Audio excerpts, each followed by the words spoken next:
This is the Agribusiness Report. I'm Tony St. James, and we're joined today by the Honorable John Hoeven. He's the Senator from North Dakota, and great to see you. Tony, good to be with you.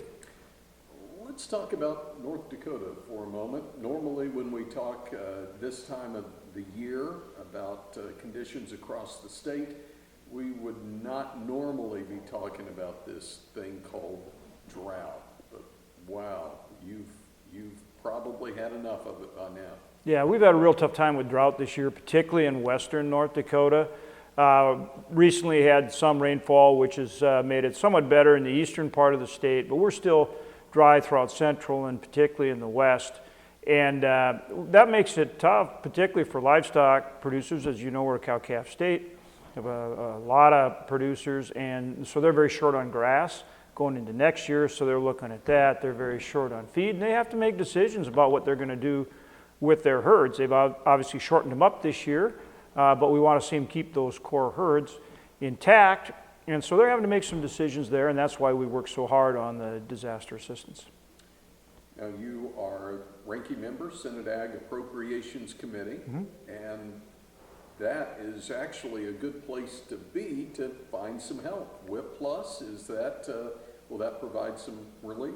Yeah, absolutely. So I'm ranking on Ag Approps, and then I'm one of the senior members on the full Ag Authorizing Committee. Work very closely with Senator John Bozeman, who's a good friend and does a great job. And so we've worked through this year now to do a number of things. First, we made changes both to the livestock forage program and particularly to the Emergency Livestock Assistance Program to make sure that they're out there and helping our producers. For example, under ELAP, we've got USDA working with Zach Ducheneau, the FSA administrator, to make some permanent changes so that ELAP will now cover 60% of the transportation costs for livestock producers going out and getting feed, but also now for getting water. And so that's a permanent change that's going to help them.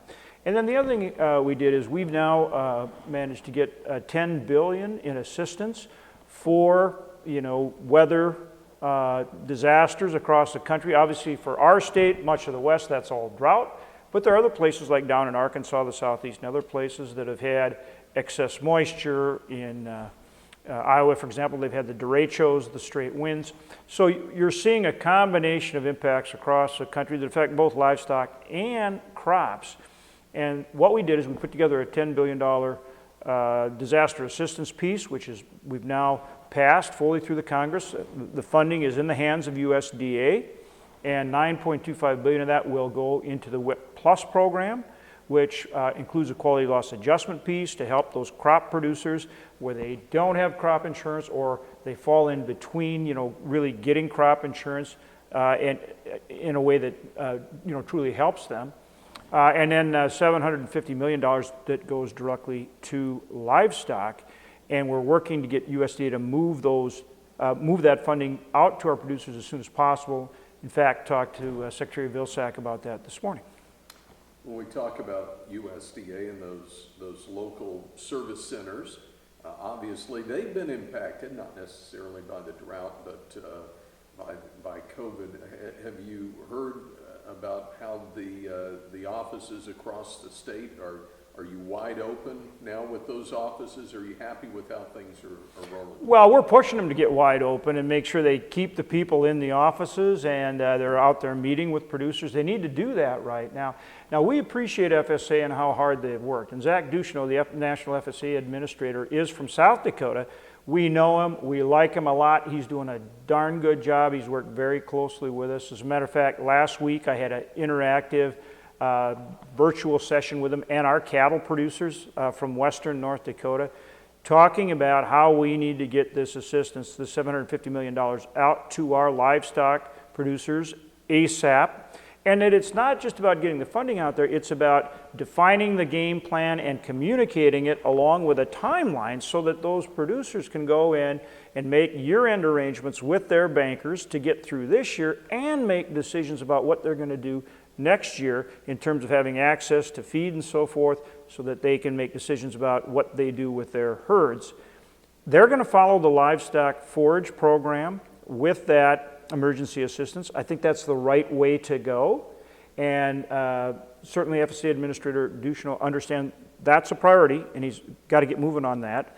And then Senator Tammy Baldwin from Wisconsin, who is chairman on AgriPropes, she and I had a conversation with Secretary Vilsack this morning. Very good conversation. He was responsive. We appreciate that. He gets it. It's about getting the game plan out on WIP Plus and the livestock piece both. Getting that game plan out as soon as possible and defining the timeline for the assistance, even though then he's going to have to go through some more steps to deliver it. But by doing what I just described, getting a game plan and a timeline out there, now both our farmers and our ranchers can plan with their banker and everybody else in terms of, okay, what do I need to do to finish up this year, and how do I set my operation up for next year? Really what you're saying here, if I understand correctly, is providing clarity in exactly how to solve the problem. You've mentioned your livestock producers now a few times. What about I mean, obviously we've been watching the transparency issue and some challenges within the livestock marketplace. Do you see that we're on a path? Are we trying to solve some problems with that as well? Yes, so that, Tony, I appreciate that question. So longer term, that's a huge issue and a real priority. We have way too much concentration in the packer market. There's just no question about it. Everybody knows that. You got, 4 companies that got 85% of the total, for example, and only 2 of them are even still domestic companies. And so, clearly we've got to have more competition, more pricing transparency, and more options for our producers to sell, their animals. And so that involves a lot of things. One, it involves legislation that we're working on, and you've seen a whole variety of bills all the way from Grassley's 5014, which I co-sponsor, to a whole range of other options. We have a bill in there for a contract library. Thune's got one on labeling. So we're on a whole range of legislation to try to get at this issue. But then also USDA needs to do more, DOJ needs to do more in terms of looking at that market concentration and making decisions about how we increase competition, we increase transparency in terms of information on pricing and cattle sales, and then create more options, get more and more of these, smaller processors out there, enable them to do more business across state lines, more options for these producers, whether it's cattle or other livestock, to sell the animals that they raise. Last one here for you. You can raise as much as you want, but at some point in time, you have to have a way to get it to the marketplace, if you will. Have you seen or have you heard from your producers any challenges when it comes to supply chain? And what do you see coming down the road? Yeah, so that's a great question. There are different aspects to that as well. We talk, I'm out there talking to producers all the time, and that is front and center. I mean, tremendous challenge, not only getting product to market, cost of containers, all those kind of things, but they're also very concerned about what their inputs are looking like next year, not only in terms of the cost, but in terms of even getting them, whether you're talking anhydrous or other fertilizer, whether you're talking chemicals, spray, all those kind of things, or even parts for the tractor and just components and all those kind of things, for their equipment.